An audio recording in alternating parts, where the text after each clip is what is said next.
Vauxhall nous a offert une Astra de 7e génération plus intelligente, plus légère, plus astucieuse et plus efficace, les gars. Alors ne vous y trompez pas, beaucoup de choses ont changé ici. Autrefois une simple compacte familiale ordinaire, cette gamme de modèles mérite désormais vraiment votre attention si vous cherchez une voiture de ce genre.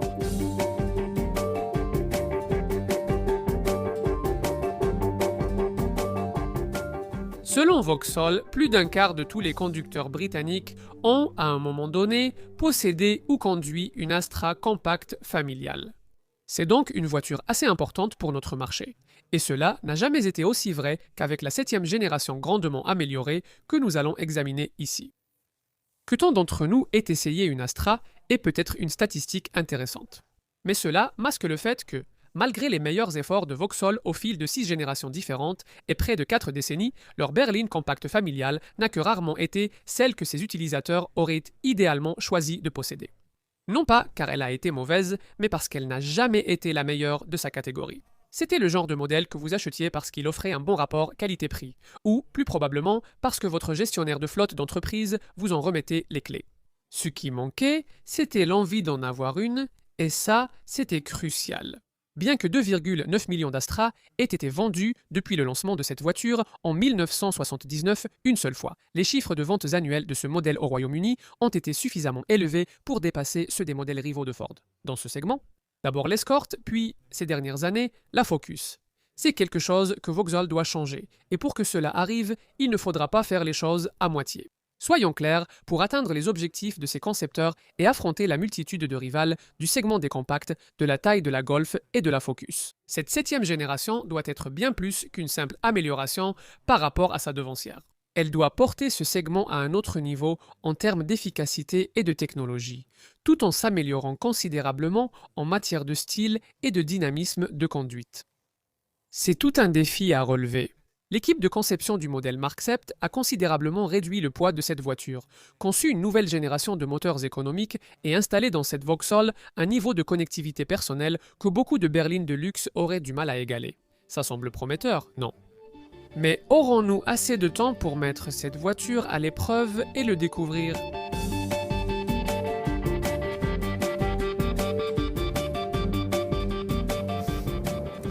Au final, concevoir une berline compacte familiale comme cette Astra de 7e génération, c'est avant tout trouver le compromis parfait.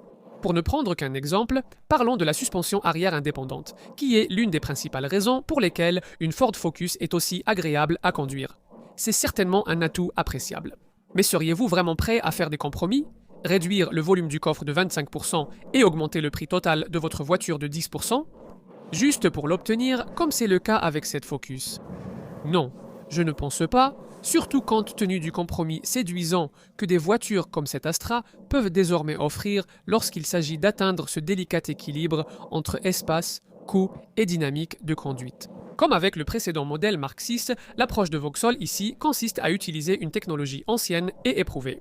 Un essieu arrière à poutre de torsion simple, puis à l'améliorer en y ajoutant un système de suspension intelligent à parallélogramme de Watt. C'est apparemment là pour réduire les mouvements latéraux entre l'essieu et la carrosserie de la voiture lorsque vous prenez les virages. Est-ce que ça fonctionne? Nous restions dubitatifs. Ce n'est que lorsque vous ajoutiez la suspension adaptative FlexRide, coûteuse et en option, que la voiture commençait vraiment à réagir dans les virages serrés. Cette fois-ci, cependant, c'est différent dans une certaine mesure. C'est parce que la coque de la carrosserie est légèrement plus rigide qu'auparavant. Et de série, il y a un de ces systèmes de vectorisation du couple qui transfère la puissance entre les roues avant pour une traction maximale dans les virages. Un facteur plus important dans l'amélioration dynamique de cette Astra réside cependant dans le vaste programme de réduction de poids du modèle Mark 7. Jusqu'à 200 kg ont ainsi été retirés de cette voiture. En conséquence, les bosses et les ondulations sont absorbées avec une souplesse accrue, et la voiture se montre bien plus vive si vous l'engagez dans un virage. À grande vitesse, le passage de vitesse est fluide, avec 5 rapports sur les moteurs essence d'entrée de gamme, mais 6 rapports ensuite, et le bon équilibre des pédales est aussi un point positif. Tout cela se combine pour faire de cette 7e génération d'Astra une voiture très aboutie à conduire, ce qui serait inutile sans des performances tout aussi bonnes sous le capot. Ici, il s'agit de bien connaître son moteur. Ou du moins, c'est le cas lorsqu'il s'agit de la gamme essence. Et pour être honnête, le moteur essence 1,4 litres 100 chevaux d'entrée de gamme, le moins cher, vaut mieux l'éviter. Même si Vauxhall l'a amélioré pour répondre aux normes Euro 6. Malgré cela, la consommation de carburant et les émissions de CO2 sont en retrait dans ce segment. Et le couple assez faible de 130 Nm signifie que vous devrez vraiment solliciter la boîte de vitesse à 5 rapports pour vous approcher des performances annoncées. De 0 à 100 km/h en 11,6 secondes pour atteindre une vitesse de pointe de 185 km/h. Nous pensons qu'il vaut mieux considérer la gamme Astra comme débutant avec un moteur bien plus adapté à sa vocation tournée vers l'avenir. Le bloc 1 litre Ecotec à injection directe de la marque. Ce bloc 3 cylindres turbo de 105 CH a été initialement développé pour les modèles plus petits de Vauxhall, la Corsa et la Dame. Mais grâce à un couple utile de 170 Nm et au poids relativement léger de cet Astra, il est toujours capable de propulser cette voiture plus grande avec suffisamment de vivacité, atteignant les 100 km/h en 11,5 secondes pour une vitesse de pointe de 200 km/h. Les citadins ont également la possibilité d'opter pour une version Easytronic encore plus efficace, sans embrayage. Nous choisirions également la version Ecotec d'1 litre plutôt que les deux modèles essence turbo d'1 litre 4 proposés ici par Vauxhall. Ces options peuvent tenter ceux qui veulent accélérer le rythme. Il y a une version de 125 chevaux qui atteint 100 km/h en 8,6 secondes et peut aller jusqu'à 204 km/h. Ou une version de 150 chevaux capable d'améliorer ses chiffres à 7,8 secondes et 216 km/h, à condition de ne pas l'équiper de la boîte automatique optionnelle qui ralentit les accélérations. Et au-delà, il y a la version la plus puissante, le 1,6 litres turbo de 200 chevaux qui peut atteindre 7,3 secondes et 235 km/h.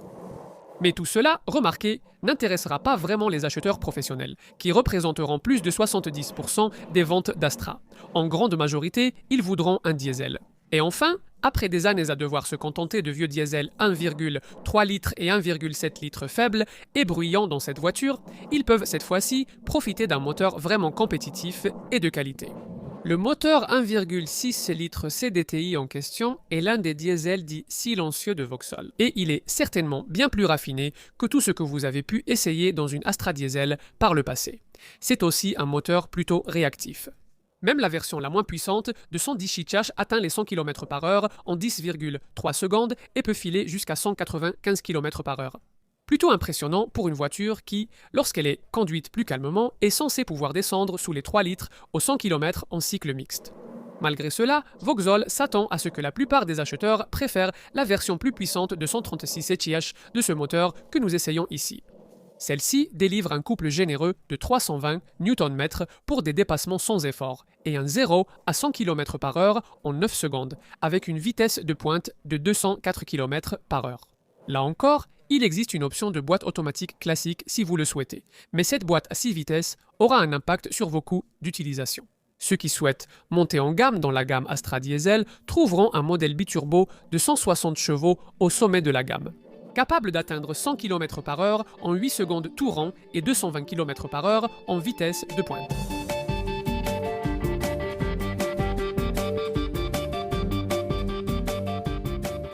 Regardez cette Astra de 7e génération d'un peu plus près, et votre première impression pourrait bien être celle-ci. Visuellement, elle n'a guère changé depuis la version précédente. Mais si vous regardez de plus près, un style différent se dévoile, plus épuré, plus léger et d'allure plus agile, exactement comme cela était prévu. Il est difficile d'imaginer les versions précédentes et raisonnables de cette Vauxhall, inspirée par une étude de style extrême, en l'occurrence le concept car radical Monza de la marque. Mais le styliste britannique Mark Adams et son équipe savaient dès le départ que le design dynamique serait crucial pour cette Astra, un facteur de plus en plus important pour les acheteurs de ce segment. Commençons par l'avant, où cet imposant emblème Griffin marque le point central d'une calandre chromée qui s'intègre parfaitement au phare. Il y a ici une impression d'assurance et de détermination qui manquait auparavant, et le look plus élancé est en réalité plus aérodynamique. Le coefficient de traînée de 0,28 CD est environ 10% plus faible que celui enregistré par le modèle de génération précédente. Il y a aussi beaucoup de technologies de pointe. Prenez ces phares IntelliLux LED Matrix en option qui sont capables de s'allumer par segment en fonction des informations provenant d'un système de caméra frontale. Ainsi, leur faisceau anti-éblouissement n'a jamais à être abaissé et reste toujours parfaitement adapté à la route et au trafic environnant. Déplacez-vous sur le côté et vous ressentez vraiment ce que les designers ont voulu faire avec cette voiture. Pour débuter, fait rare pour un modèle de nouvelle génération, elle est un peu plus petite que l'ancien modèle Mark VI. Dans cette version 5 portes Hayan et dans la version Sports Tourer Estate, l'autre principale carrosserie de la 7e génération proposée. Un vaste programme d'efficacité nous offre une silhouette qui fait que cette version à haillons est 5 cm plus courte et 2,5 cm plus basse que sa devancière, avec des porte-à-faux avant et arrière plus courts et la possibilité d'opter pour des roues plus petites. Comme sur la plupart des Vauxhall modernes, on retrouve cette ligne de style inférieure caractéristique qui part des bas de caisse et remonte vers l'arrière, tandis qu'au-dessus, il y a un pli tout aussi distinctif plus haut. Celle-ci remonte également depuis l'arche de roue avant, traverse les poignées de porte et rejoint ce montant C divisé inhabituel, conçu pour donner l'impression d'un toit flottant. Je doute que l'arrière soit aussi réussi. Cependant, les surfaces tendues offrent de l'élégance et on apprécie le rendu. Le jeu de lumière et d'ombre est accentué par cette barre transversale qui se trouve au-dessus du logo de la marque et relie les feux arrière, qui, en option, peuvent être éclairés par des LED très lumineuses. Bien sûr, comme d'habitude, ce qui est le plus important, c'est ce que vous ne pouvez pas voir. L'architecture du véhicule entièrement nouvelle. Cela a joué un rôle majeur dans la réduction du poids à vide de cette Vauxhall jusqu'à 200 kg, donc elle est plus petite et plus légère à l'extérieur. Est-ce que cela signifie un intérieur exigu? Vauxhall affirme tout le contraire. Il est temps de s'asseoir à l'arrière et de vérifier cela.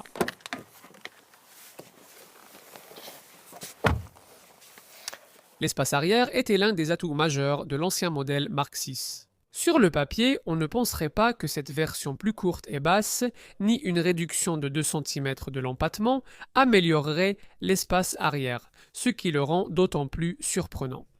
Aucune voiture de cette catégorie ne permet à un troisième adulte au centre d'être vraiment à l'aise sur de longs trajets. Mais si vous devez transporter 5 personnes, vous le ferez plus facilement dans cette Astra que dans presque toutes ses concurrentes.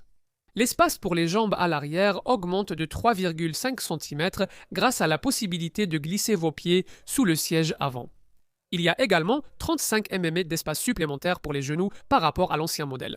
La mauvaise nouvelle pour les concessionnaires Vauxhall, c'est que cette amélioration de l'espace intérieur est tellement significative qu'elle égale pratiquement celle de l'Insignia, un modèle de la marque apparemment plus grand.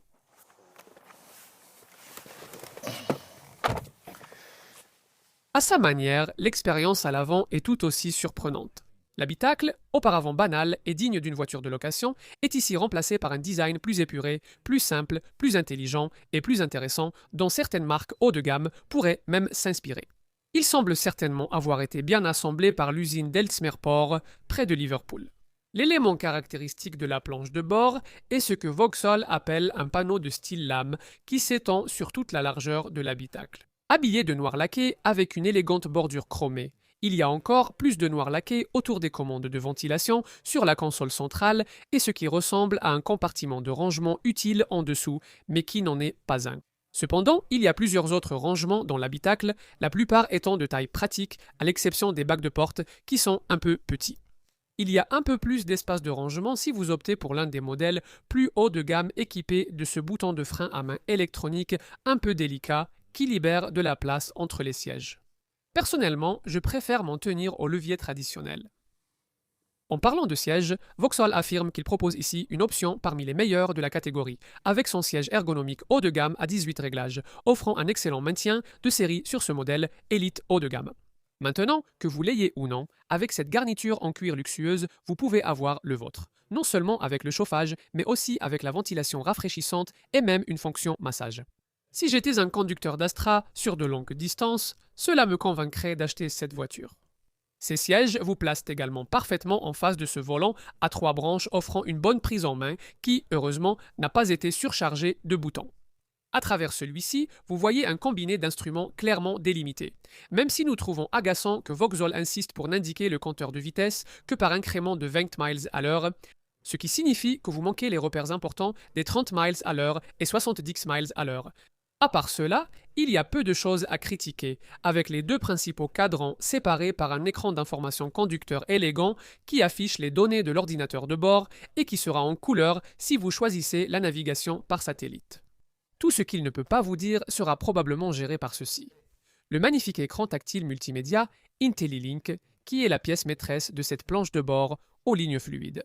Cet écran couleur est disponible en taille de 7 ou 8 pouces et offre des gestes tactiles de type smartphone, comme pincer et balayer. Il présente bien mieux diverses fonctions auparavant, gérées par de nombreux petits boutons sur le modèle précédent. L'écran est compatible avec les derniers systèmes Apple CarPlay et Android Auto, grâce auxquels vous pouvez dupliquer les fonctionnalités de votre smartphone sur l'écran IntelliLink. Vous pourrez également utiliser ici les fonctions habituelles Bluetooth, téléphone, DAB, stéréo et d'information. Et, bien sûr, il y a le GPS si vous l'avez choisi, même s'il pourrait être tentant de ne pas payer un supplément pour cela, étant donné que ce système permet de télécharger toute une gamme d'applications différentes, y compris des applications de navigation. Avoir le GPS, cependant, sera un avantage majeur. En ce qui concerne l'utilisation de l'autre technologie clé disponible avec cette voiture, l'assistant personnel de connectivité et de service OnStar. Mais qu'est-ce que c'est exactement? Eh bien, laissez-moi vous montrer ce bouton bleu au-dessus du pare-brise, près du rétroviseur. Supposons que vous ayez besoin de savoir quelque chose pendant votre trajet. Peut-être, par exemple, que les enfants ont faim. Et vous vous demandez à quelle distance se trouve le McDonald's le plus proche. Eh bien, la réponse est à portée de clic.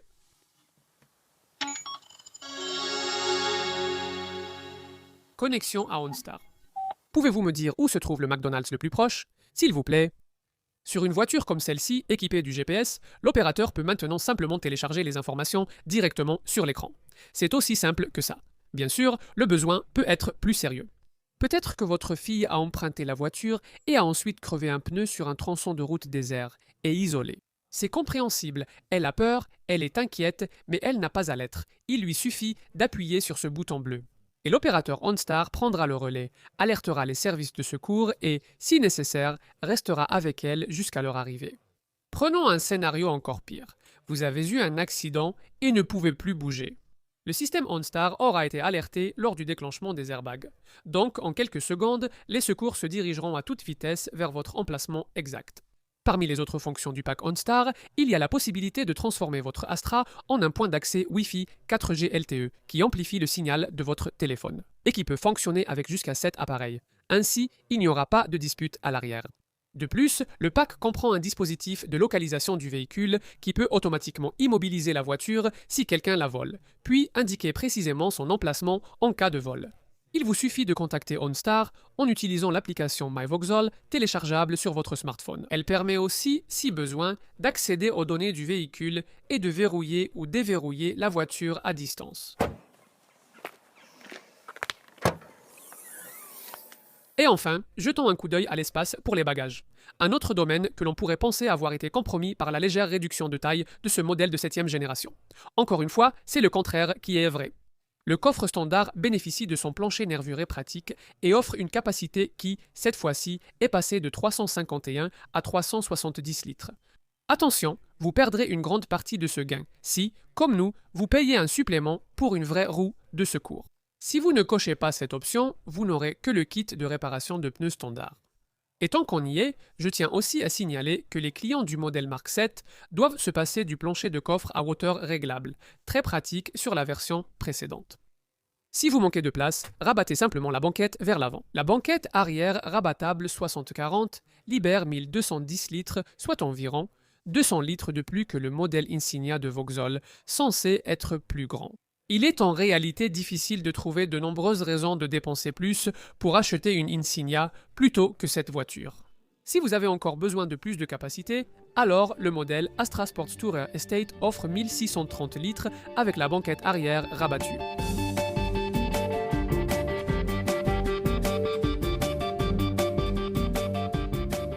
Les prix catalogue ont été ajustés cette fois-ci pour les rendre un peu plus abordables. Et cela signifie que vous paierez à partir d'un peu plus de 15 000 livres jusqu'à environ 24 000 livres. Pour les versions grand public de cette Astra, la gamme s'articule autour de cette carrosserie à 5 portes. Si vous souhaitez plus de polyvalence, vous pouvez payer environ 1000 livres de plus pour la version Sport Tourer. Version break dès le lancement, les variantes berline et break sont vendues aux côtés de la jolie Astra DTC coupée, mais cette voiture reste basée sur l'ancien modèle Astra de 6e génération. Regardons d'un peu plus près la structure tarifaire de cette gamme de 7e génération. Dans la gamme essence la plus abordable, cela vaut vraiment la peine d'essayer de trouver le supplément de 700 livres que demande Vauxhall, pour passer du moteur d'entrée de gamme 1,4 litres 100 chevaux à la motorisation 3 cylindres 1 litre, bien plus réactive et efficace. Vous voulez un diesel? Eh bien, il n'y a plus de mauvais choix dans la gamme diesel de l'Astra. Même le moteur de base, 1,6 litres CDTI 110 chevaux, proposé à partir d'environ 17 000 livres, est impressionnant. La plupart des acheteurs, cependant, payeront le supplément nécessaire d'environ 700 livres pour obtenir ce moteur en version 136 chevaux. La transmission automatique conventionnelle n'est disponible que sur le modèle essence turbo 1,4 litres 150 chevaux ou sur la version 136 sièges du diesel 1,6 litres CDTI, pour un supplément d'environ 1300 livres par rapport à la version manuelle. Cependant, à l'entrée de gamme, vous pouvez obtenir une configuration Easytronic plus simple, essentiellement une boîte de vitesse manuelle sans embrayage sur le moteur essence 1 litre pour un supplément de seulement 400 livres. Abordons la proposition de valeur de l'Astra. Cette voiture est généralement vendue au même prix que sa principale rivale, la Ford Focus. Aujourd'hui, en comparant les prix de modèles équivalents, on constate que la Vauxhall, produite au Royaume-Uni, a désormais un net avantage tarifaire sur la marque à l'ovale bleu. Procurez-vous une Astra dans l'une de ses versions les plus populaires, soit le modèle essence 1 litre, soit le diesel 1,6 litres. Et en gros, vous économiserez environ 1500 livres par rapport à un modèle Focus équivalent, mais légèrement moins efficace. Mais si vous regardez d'un peu plus près, vous constaterez que le modèle Focus n'est pas seulement plus cher, il est aussi un peu moins puissant que son équivalent Vauxhall. Pour obtenir des performances comparables, il faudrait vraiment passer à une version Focus plus puissante, et cela, bien sûr, serait encore plus cher. Donc, en termes de rapport qualité-prix au moins, Vauxhall semble avoir répondu à la menace de son plus grand concurrent. Comme prévu, il est aussi proposé à un prix bien plus bas que la Golf de Volkswagen, l'autre grand acteur du segment des compacts familiales. On parle ici d'une énorme différence de 3500 à 4000 livres en faveur de l'Astra. De plus, cette Vauxhall garde toujours l'avantage en termes de performance et d'efficacité. D'accord, mais qu'en est-il des soi-disant marques d'entrée de gamme du groupe Volkswagen, Seat et Skoda? L'arrivée de la Seat Leon et de la Skoda Octavia dans ce segment peut-elle remettre en cause la proposition de valeur de cette Vauxhall? Non, si vous comparez ces voitures à équipements équivalents avec les modèles Astra correspondants. Et nous estimons, en gros, que l'avantage de prix de la Vauxhall tourne autour de 1300. Et c'est pareil pour des rivales potentiels comme la Honda Civic, la Renault Mégane et la Mazda 3. Même des modèles que l'on s'attendrait à être assez abordables, comme la Nissan Pulsar, sont affichés à plusieurs centaines de livres de plus, tout comme les versions plus puissantes de la Toyota Auris. Cela ne veut pas dire qu'il n'y a pas de rivales à des prix comparables dans ce segment. La Hyundai i30 et la Peugeot 308 ont été positionnées directement face à cette Astra. Des voitures comme la Kia Ceed ou la Citroën C4 pourraient même vous faire économiser avant que votre concessionnaire Vauxhall ne commence à revoir son prix à la baisse. Cela dit, nous comprenons toujours pourquoi vous pourriez choisir cette Astra plutôt que ce Quatuor. Les modèles Hyundai et Kia sont à la traîne en termes d'efficacité, tandis que la Citroën est un modèle très ancien. Il reste la Peugeot, bonne voiture mais moins équipée, en version d'entrée de gamme. La 308, par exemple, n'aura pas les jantes alliage ni l'écran tactile d'infodivertissement présent même sur les Astra les moins chers. Je vais donc parler des niveaux d'équipement maintenant. Si vous avez considéré les alternatives et pensé que cette Vauxhall répond à vos besoins, quelques bonnes surprises pourraient vous attendre. Lorsque vous commencez à regarder exactement combien d'équipements votre budget peut vous offrir, même la version design d'entrée de gamme, après tout, inclut les jantes en alliage de 16 pouces et l'écran tactile couleur d'infodivertissement de 7 pouces que je viens de mentionner. Avec ses ports USB et AUX et l'accès à l'excellent système audio IntelliLink de Vauxhall, cette configuration vous offre non seulement la radio numérique, mais elle est aussi compatible avec les derniers systèmes Apple CarPlay et Android Auto. Grâce à cela, vous pouvez dupliquer les fonctionnalités de votre smartphone sur l'écran d'infodivertissement de votre voiture pour accéder aux cartes et à la lecture des messages, ainsi qu'à des applications comme Stitcher, Podcast, Spotify et Humano. En plus de tout cela, vous pouvez vous attendre à ce que toutes les Astra proposent également les équipements habituels dans cette catégorie. Des éléments comme les feux de jour à LED, la connectivité Bluetooth, la climatisation, un ordinateur de bord multifonction, le régulateur de vitesse, les vitres électriques tout autour et les rétroviseurs électriques. Vous profitez d'un béquet arrière, mais sans roue de secours. Comme beaucoup de concurrentes, l'Astra propose cette roue de secours en option sur la plupart des modèles. Un supplément est aussi requis pour une alarme. Les équipements haut de gamme sont surtout réservés aux versions luxueuses, comme la finition Elite présentée ici. Elle propose de plus grandes jantes de 17 pouces anti-brouillard avant, rétroviseur rabattable électriquement, béquet arrière, volant chauffant, climatisation automatique et sièges en cuir à réglage lombaire électrique, chauffant à l'avant et aux places arrière latérales. Même à ce niveau, il faut payer un supplément de 700 livres pour la navigation par satellite sur toute la gamme. Optez pour cela. Et le système Navi 9sense IntelliLink en question est doté du contrôle vocal et d'un écran plus grand de 8 pouces. En parlant d'options, il y en a quelques-unes que nous pensons que vous devriez envisager. Nous attirons particulièrement votre attention sur les phares Matrix IntelliLux anti-éblouissement que nous avons testés ici. Ceux-ci sont composés de segments LED qui s'ajustent intelligemment pour offrir un éclairage optimal dans toutes les conditions de circulation, de sorte que vous n'avez jamais besoin de passer en feu de croisement. En tant que personne qui souffre parfois de maux de dos, je voudrais également jeter un œil au siège ergonomique haut de gamme réglable sur 18 positions, spécialement recommandé par l'Organisation pour des dos en meilleure santé, et qui peut offrir des fonctions de climatisation, de ventilation, de massage et des réglages électriques avec mémorisation. Il y a aussi de nombreux assistants de stationnement en option. Une caméra de recul, l'assistance au stationnement, des capteurs à ultrasons à l'avant et à l'arrière, ainsi qu'un système avancé d'assistance au stationnement. Ce système peut identifier des places de stationnement parallèles ou perpendiculaires adaptées et vous y diriger automatiquement. Avant de finaliser l'un de ces éléments, nous voulons nous assurer d'intégrer une fonctionnalité cruciale à cette voiture, celle dont votre concessionnaire voudra surtout vous parler. Le système OnStar d'assistance à la connectivité personnelle et aux services, de série sur les versions SRI haut de gamme et Elite, ou l'obtenir en option à 400 livres sur les versions bas de gamme. Dans tous les cas, nous apprécions comment il facilite et sécurise votre conduite. Un bouton bleu situé sur le toit, derrière le rétroviseur, vous met en relation avec un assistant personnel qui sera là 24h sur 24 et 7G sur 7 pour pratiquement toutes les questions que vous pourriez avoir sur vos trajets. Posez simplement une question comme « Où est le McDonald's dans la prochaine ville ?» et vous obtenez des instructions vocales. Mieux encore, avec le système de navigation installé, la destination sera instantanément téléchargée dans votre voiture. OnStar transforme également votre Astra en point d'accès Wi-Fi 4G, LTE et, plus important encore, il appellera automatiquement les services d'urgence avec votre position GPS si les airbags se déploient. Le système inclut aussi un dispositif qui peut désactiver automatiquement la voiture en cas de vol et localiser précisément sa position. Et si un tel vol devait se produire, il vous suffit de contacter OnStar en utilisant une application pour smartphone MyVauxhall téléchargeable. Elle peut aussi servir à accéder aux données du véhicule et à verrouiller ou déverrouiller la voiture à distance. En ce qui concerne la sécurité, comme vous pouvez vous y attendre, il y a toutes les inclusions habituelles telles que les appuis-têtes anti-coup du lapin, le contrôle de la pression des pneus, les fixations isofixes pour sièges enfants, ainsi que les airbags frontaux, latéraux et rideaux doubles. Malgré l'absence d'airbag genou conducteur, les systèmes de sécurité électronique comprennent un système ABS avec assistance au freinage et assistance hydraulique au freinage. Pour aider lors des arrêts d'urgence, qui sont signalés aux automobilistes suivants par l'activation automatique des feux de détresse, il y a aussi l'aide au démarrage en côte pour éviter de reculer dans les pentes, ainsi que le contrôle du couple de frein moteur qui empêche la voiture de déraper. Par exemple, si vous sélectionnez un rapport trop bas sur une route glissante. De plus, vous bénéficiez d'une assistance au freinage progressif et d'un système de nettoyage des disques de frein pour maintenir vos distances d'arrêt optimales sous la pluie.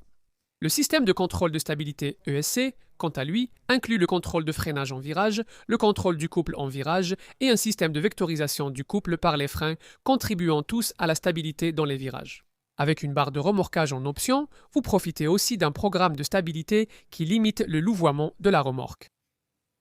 Pour aller plus loin, un pack d'assistance à la conduite payant est proposé sur la plupart des modèles. Celui-ci utilise une caméra frontale de nouvelle génération, plus performante et intelligente. L'élément clé ici est ce que Vauxhall appelle une alerte de collision frontale avec un système de freinage d'atténuation des collisions à basse vitesse, qui fonctionne très bien. C'est à peu près ça. Entre 8 et 85 km à l'heure, le système analyse la route devant vous pour s'assurer que vous n'approchez pas trop rapidement des autres véhicules. Si cela se produit, vous serez averti. Si vous ne réagissez pas ou si vous n'êtes pas en mesure de le faire, les freins seront automatiquement activés pour réduire la gravité de tout accident éventuel. En plus de cela, le pack d'assistance à la conduite comprend un indicateur de distance de sécurité qui indique en secondes à quelle distance vous vous trouvez du véhicule devant vous, ce qui vous aide à maintenir une distance de sécurité. Un système d'alerte de franchissement de ligne et d'aide au maintien dans la voie vous avertit si vous quittez votre voie sur l'autoroute. Et ensuite, il appliquera automatiquement une légère correction de direction pour ramener la voiture à sa place. Le pack inclut aussi des ajouts utiles, comme la reconnaissance des panneaux de signalisation qui les photographient à votre passage et les affiche sur le tableau de bord. Et il y a aussi la commodité des phares et essuie-glaces automatiques, ainsi qu'un rétroviseur intérieur anti-éblouissement.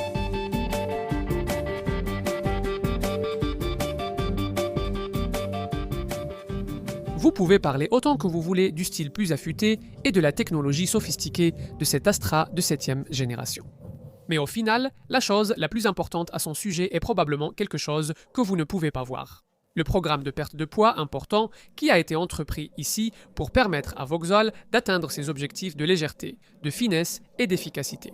La marque affirme que jusqu'à 200 kg ont été retirés du poids de cette voiture.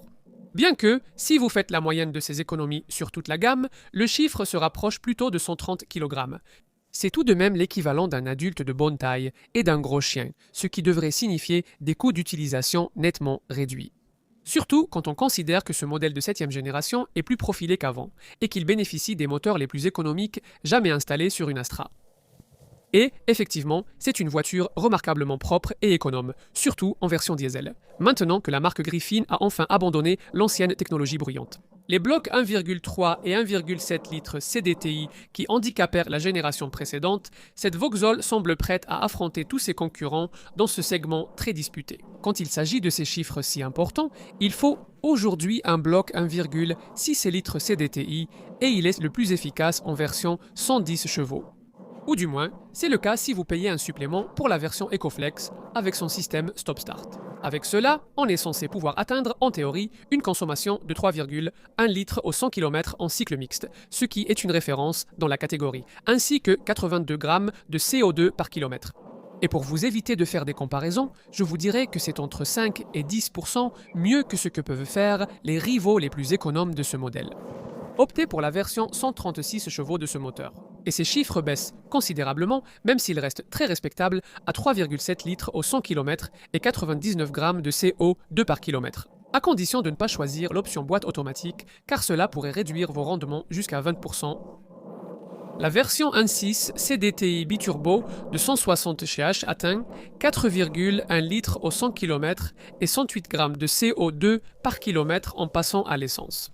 Et il y a 3 moteurs 1,4 litres. Un moteur atmosphérique de 100 chevaux et 2 moteurs turbo offrant soit 125 chevaux, soit 150 chevaux, tous offrent des coûts d'utilisation presque identiques. Les coûts de consommation attendus sont compris entre 4,5 et 4,6 litres au 100 km en cycle mixte, et environ 124 grammes de CO2 par kilomètre.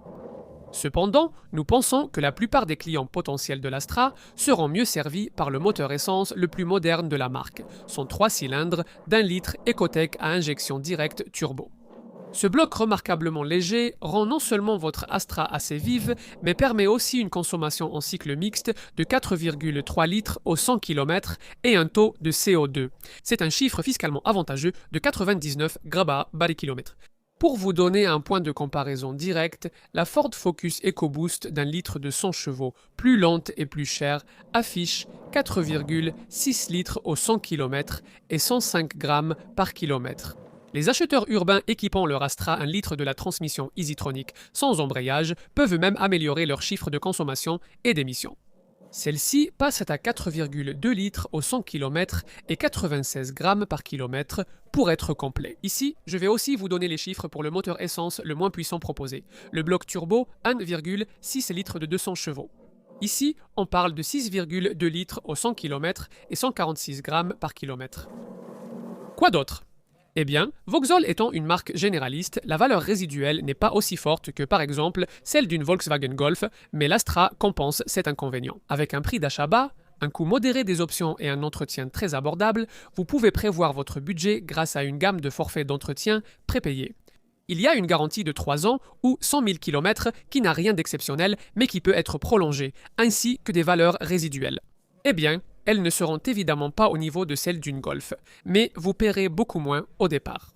Si l'on prend par exemple la version Astra, 1,6 litres CDTI 136 chiches.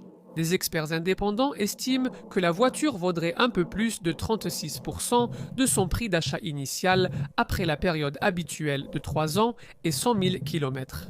Abordons les groupes d'assurance en commençant par les modèles essence. La version de base, 1,4 litres 100 chevaux, est classée entre les groupes 7U et 9E, tandis que si vous choisissez la version 1 litre turbo à injection directe que nous recommanderions, vous serez dans des groupes entre 11E et 13E. Pour le modèle turbo 1,4 litres 125 CH, vous seriez classé soit dans le groupe 16, soit dans le groupe 17E. Alors que la version 150 CH de ce moteur est classée entre les groupes 18U et 21. Le modèle turbo 1,6 litres haut de gamme atteint le groupe 22E. Si vous préférez un diesel, alors la version 1,6 litres CDTI 100 chevaux est classée entre les groupes 14E et 16E. Alors que si vous optez pour la version 136 chars de ce moteur, vous atteindrez une classification en groupe 19E. Le modèle haut de gamme, 1,6 litres CDTI, 166 chars biturbo, est classé en groupe 21E.